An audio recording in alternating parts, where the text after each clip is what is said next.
എനിക്ക് ഭയങ്കര ഇഷ്ടമായി. പേഴ്സണലി ഭയങ്കര ഒരു റോം കോം ആണ്. അപ്പൊ അതുകൊണ്ടിട്ട് ഈ പറഞ്ഞ മാതിരി നമ്മള് വിഷമിച്ച് വരേണ്ട ഒരാവശ്യം വരുന്നില്ല. ഹെവി ഹാർട്ടഡ് ആയിട്ടൊന്നും വരേണ്ട ആവശ്യമില്ല. Very beautiful movie. അസലായിട്ട് അഭിനയം പിന്നെ നമുക്ക് ആരുടെയും പറയേണ്ട ആവശ്യമില്ല. എല്ലാവരും എക്സ്പീരിയൻസ്ഡ് ആയിട്ടുള്ള ആക്ടേഴ്സ് ആണ്. ഒരു ലൈറ്റ് ഹാർട്ടഡ് ബ്യൂട്ടിഫുൾ ഫിലിം. നമുക്ക് സന്തോഷമായിട്ട് ഇറങ്ങി വരാം.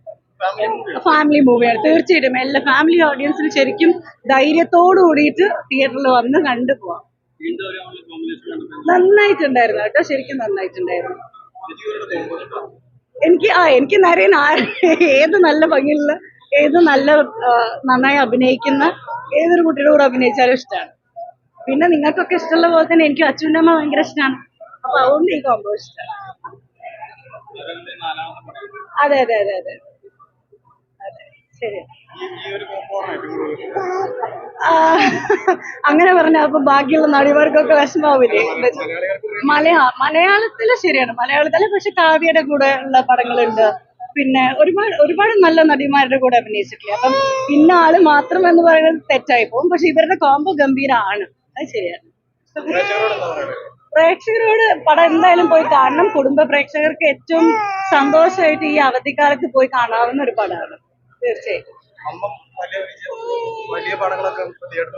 അതെ, ഏതാണ് വലിയ പടങ്ങളുള്ളത്? പക്ഷെ അതൊക്കെ വെവ്വേറെ ജോണേഴ്സ് അല്ലേ. ഇപ്പൊ ഈ ജോണർ എന്ന് വെച്ചാൽ നമ്മള് ഇപ്പം ഞാൻ ത്രില്ലർ കാണുന്ന ഞാൻ തന്നെ ഒരു റോം കോം കണ്ടാ പോവില്ലേ? അപ്പൊ അത്രയേ ഉള്ളൂ. അപ്പൊ അതുകൊണ്ട് ഇന്ന പടം കാരണം മറ്റേ പടം ഓടില്ല എന്നൊന്നുമില്ല. തിയേറ്റർ ഉണ്ടോ പടം ഓടിക്കോളും.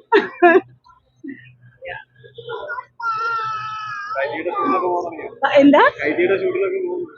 കൈദിയുടെ ഷൂട്ടിന് രജനി സാറിന്റെ പടം കഴിഞ്ഞതിന് ശേഷമാണ്. അതിന് പോവും. അതിന്റെ മുമ്പ് ഒരു ചെറിയൊരു സാധനം സർപ്രൈസ് പോലെ വരുന്നുണ്ട്. ഒരു വെടിക്കെട്ട്.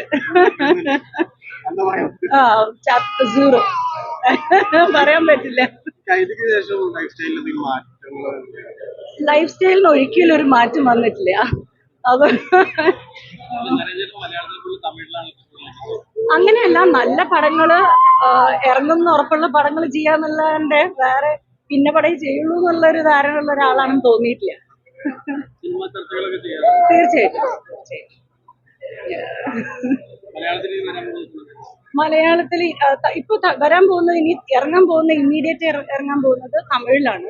അത് ആത്മ എന്ന് പറഞ്ഞിട്ടൊരു പടം. അതില് കുറച്ച് ചാലഞ്ച്ഡ് ആയിട്ടുള്ള ഒരാളുടെ ക്യാരക്ടറാണ്. പിന്നെ വരാൻ പോകുന്നത് ദേവര എന്ന് പറഞ്ഞിട്ട് NTRന്റെ കൂടെ, നമ്മുടെ ജൂനിയർ RRR, നമ്മുടെ സൂപ്പർ സ്റ്റാർ NTRന്റെ കൂടെ ദേവര എന്ന് പറഞ്ഞ പടം. മലയാളത്തിൽ ഇപ്പൊ ഇനി സംസാരങ്ങൾ നടന്നുകൊണ്ടിരിക്കുന്നു. എല്ലാ ഭാഷയിലത്തെ പടങ്ങൾ, നല്ല പടങ്ങളുടെ ഭാഗമാവുക എന്നുള്ളത്. 2018 അല്ലേ? സന്തോഷല്ലേ, നല്ല കാര്യല്ലേ. അപ്പൊ നമ്മളുടെ പടം എന്നുള്ളതുകൊണ്ടല്ല കേട്ടോ. മലയാളത്തിൽ നിന്ന് ഏത് പടം പോവുകയാണെങ്കിലും 2018 പോയി എന്നുള്ളതിന് ഒരുപാട് സന്തോഷമായില്ല. എന്റെ ഭർത്താവ് ഒരു ഭാഗമാണ്.